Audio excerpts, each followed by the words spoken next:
Hello and welcome to my podcast channel. Today I'm starting a new series called The Legends of Cinema, where I'll be talking about the legends of Indian and international cinema. I'll be doing a film festival of theirs, watching 10 of their best films, and then talking about each film in a particular podcast channel. And I start this series with my idol, the person I love the most as an actor, as a superstar, and that is Shahrukh Khan. And for Shahrukh Khan, I've decided to do something a little different. So while I'm going to be talking about his 10 best films, I'm also going to be talking about 10 films of his which I liked. I felt they could have been better, but they connected with me. But somehow they didn't connect with majority of the audience, or they did not receive the kind of success they aimed to receive. So I'm going to start today with the film released in 2011 named RA.One. I'm sure a lot of people at this point of time would say that RA.One was ahead of its time, and the VFX of RA.One is still talked about. It's considered to be one of the best VFX ever in the history of Indian cinema, at least. Even today, a lot of films are not able to achieve what RA.One achieved back in 2011. Right? So there are many things that worked for people in RA.One, but at that point of time, a lot of people showed a lot of hate towards RA.One. And that is because RA.One was one of the most hyped films ever in the history of Indian cinema. The kind of hype that the movie generated before its release. There were posters all around, billboards all around. I remember McDonald's selling the RA.One and the G1 figurines, and every brand had associated itself with the movie RA.One. And hence, you could see only Shahrukh Khan all around. You could only hear about RA.One all around. And that was a kind of hype. And hence, a lot of people at that point of time who did not love Shahrukh Khan wanted the film to fail. I think what happens with any successful person is that once they become so successful, people start rooting for their failure. There is this phenomenon called the underdog phenomenon. You want people who have not been that successful to succeed, and the people who are too successful to fall down. And that's one of the reasons why people were waiting for RA.One to be bad. And once the reviews came out, even before most people had seen the movie, there were two reviews of RA.One on Rediff.com.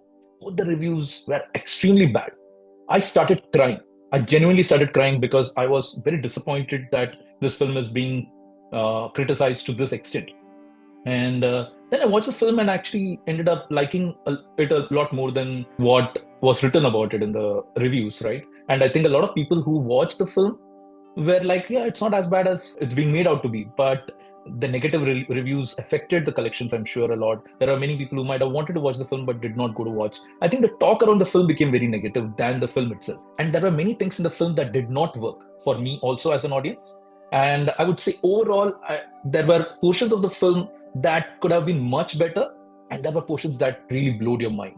So let me start with the negative aspects of the film, the things that did not work for me. So I went to watch the film, and I watched the film today as well, just before starting this podcast, so that I can remember all the things that worked for me and did not work for me. The movie starts very promisingly. So you have Shahana Goswami addressing a lot of people, talking about how we have these electronic waves all around us, and how, using those waves, we can create, they have a technology through which you can even see a person who's not in front of you. A picture can be shown like an hologram. The film starts like a futuristic film. You get into the film in the first scene, but then the things that don't work for the film begins. And for me, even though I'm such a big fan of Shahrukh Khan, the character of Shekhar Subramaniam did not work at all. His goofiness, his Tamil accent, him eating curd with the noodles, his Tamil, the way he speaks the Tamil, none of that worked. I understood the beats of the film. It was like a typical superhero film, right? You want to create a character who is likable, but it's a goofy person. He has his weaknesses, and we see his struggles in his life, and then he gets a formula of sorts, like in Mr. India, right? You have the character of Anil Kapoor, who is a regular guy who's taking care of a lot of kids, so you like him, you automatically like him. But he has his weaknesses. He's not a very strong, muscular person. He cannot beat up people, and there are many people who are against him. And then he gets this watch, through which he can become invisible. Similarly, in this film, they want to create empathy for this character. They want us to love this character. He's funny, he's goofy. He's trying his best to bond with his son, but his son expects him to be someone else. He expects him to be like a hero, to fight people. He wants his father to be someone he adores. But he is not able to connect with his father. He's probably at that age also where he's not able to connect with his father, and the father struggles with that. So all of that is understood. We understand the intentions behind it, but it does not work. And once such an important aspect of a film does not work, it's very difficult for the film to then create that emotional impact. And that was missing in the film, the emotional impact. Because of the way Shekhar Subramaniam's character was created on the screen, whatever the reason might be, right? Whether it was the director's vision or the way Shahrukh Khan performed it, or I mean, at the end of the day, Shahrukh Khan would perform as per the directions he gets. I mean, being a fan, I'm not going to criticize him for the performance, but yes, it didn't work. The character didn't work. His comedy didn't work. His goofiness didn't work. His emotional connection with the son didn't work. There was a scene where a robber tries to rob them, and he's scared. He's not fighting that guy, even though that guy doesn't seem to be very challenging enough to be fought with. And the son is very disappointed. That scene should have worked like magic for us, and we should have got tears in our eyes when we see the son just walking away from his father, and the father is heartbroken because of that. So you are disconnected from the film, and those are the first 30 to 40 minutes of the film, which are very important to set up a film, right? The better the setup, the better the payoff. But it doesn't work. The film starts to get interesting when we go into the video game part of it. Once again, there are theories that the movie also did not work that well because people didn't buy the video game format of the film, and the superhero coming out from the video game and the supervillain also coming out from the video game did not work for a lot of audience. Maybe that's true, but I still think it had the beats of a superhero film, and it could have done much better than what it did eventually. Although technically it was a hit film, but it could have become a blockbuster film that makers were hoping for had these things worked, had the emotional connect worked. So the first 40 minutes are very shaky. Then the character of Shekhar Subramaniam dies in the film. Once again, that scene didn't work much for me. He does a sacrifice, right? He sacrifices his life for his son. Ideally, I should have been in tears watching that scene, but it didn't work wonders for me. That shows that those 40 minutes, had they been effective, there were scenes that could have got the audience completely into the film and with the hero of the film, Shekhar Subramaniam. But that didn't happen. He dies and you almost feel nothing. And the whole funeral scene, the funeral song doesn't work that much. And then comes the best part of the film, which I'm going to be talking in the second half of my podcast. And everything goes perfectly well for the next almost an hour and a half. And then comes the climax after an extremely impactful scene. That is an extremely impactful scene, which is followed by the climax of the movie. Once again, the climax was extremely underwhelming. The climax was set up like a video game.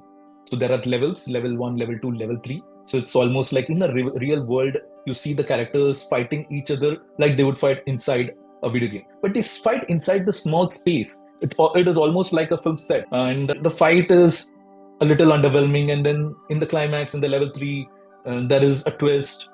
The twist is intelligent, but somehow it's too small for a film of this magnitude. It isn't a small film. It isn't a kids' film. It's a film where you have the biggest superstar of Indian cinema fighting a villain, and you want everything to be grand. You want everything to be big, especially because the scene before the climax was so big. So you want more distractions. You want them to fight in the real world and not within a film set. And hence, when you move out of the theater, you go with that feeling that, it was a good film. There were things that worked for me, but overall, I'm not that happy. So if someone is going to ask you, you're going to be like, yeah, it's an okay film. You can miss it, right? And that's what happened with the film, I believe. Yes, the film was not at all as bad as it was made out to be. It was a very good film. Overall, if you call it, I'm talking as a fan, obviously. But overall, I would say it's a film which has a lot of things working for it. But there are things that don't work. And that's what brings down the film. Apart from the negative forces and the negative reviews and whatever people wanting to pull him down and everything else, apart from those factors, I think there were flaws in the film because of which it did not work to the level that it should have.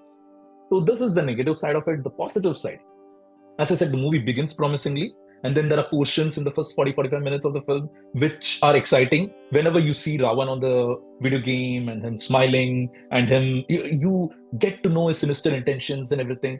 That's when you are connecting with the film and you're excited for those portions. You know that something is going to happen, but you're like waiting, when is that thing going to happen? And then comes the scene just before the interval. Like, this film had the best setup before the interval. I think people who must have walked out during the interval would have been like, yeah, now the film has picked up. I'm super excited about the film. So you have R.A.One coming out, killing Shekhar Subramaniam, and then he possessing the body of this Chinese character. And the Chinese character is trying to find Lucifer, who is the son of Shahrukh Khan. That's his video game name. So Shahrukh's son realizes that just like R.A.One, there is another character, G1, who is designed around Shekhar Subramaniam. And they decide to revive that character of G1. And, there is this chase scene. Kareena Kapoor and Shah Rukh's son are in a car, and there is this villain who's chasing them. The chase is super exciting. And just at the right moment, you have G1 entering. Shah Rukh Khan looking perfect, very handsome looking superhero version of Shahrukh Khan who enters the screen. And then there is this fight scene between him and the villain, and he smartly kills the villain, who doesn't die, obviously, but he ends up destroying the villain. So it has got one of the best pre interval scenes. And then post interval, you have another exciting scene. Before this multiverse was started in Indian cinema, I think Ravan should be given credit of being one of the first multiverse films. So you have Robo, Chitti, character of Rajnikant entering this universe of Ravan. So you know that these two characters are in the same universe, and I hope they make a film with Chitti and Ravan and maybe such superheroes together in the future. But you have Rajnikant's character coming in. That is this elaborate fight scene. It's a funny scene. It's an entertaining scene, but it works. A lot of things work in that scene, and slowly you get involved with the film. And then there are a lot of funny portions in the second half of the film. The film settles down from all its action. There is a lot of emotional connection, and it kind of works. Emotional connection between the character of G1 and the son, and the funny scenes between G1 and Kareena Kapoor. So all of these scenes work. On the other hand, you also see the villain rising again, and he takes over the body of Arjun Rampal. And there are a lot of impactful scenes of Arjun Rampal as the villain, especially the Ravan, the Shera scene, right? When he's walking and you have the image of Ravan being killed, but Arjun Rampal walking with those 10 heads, right?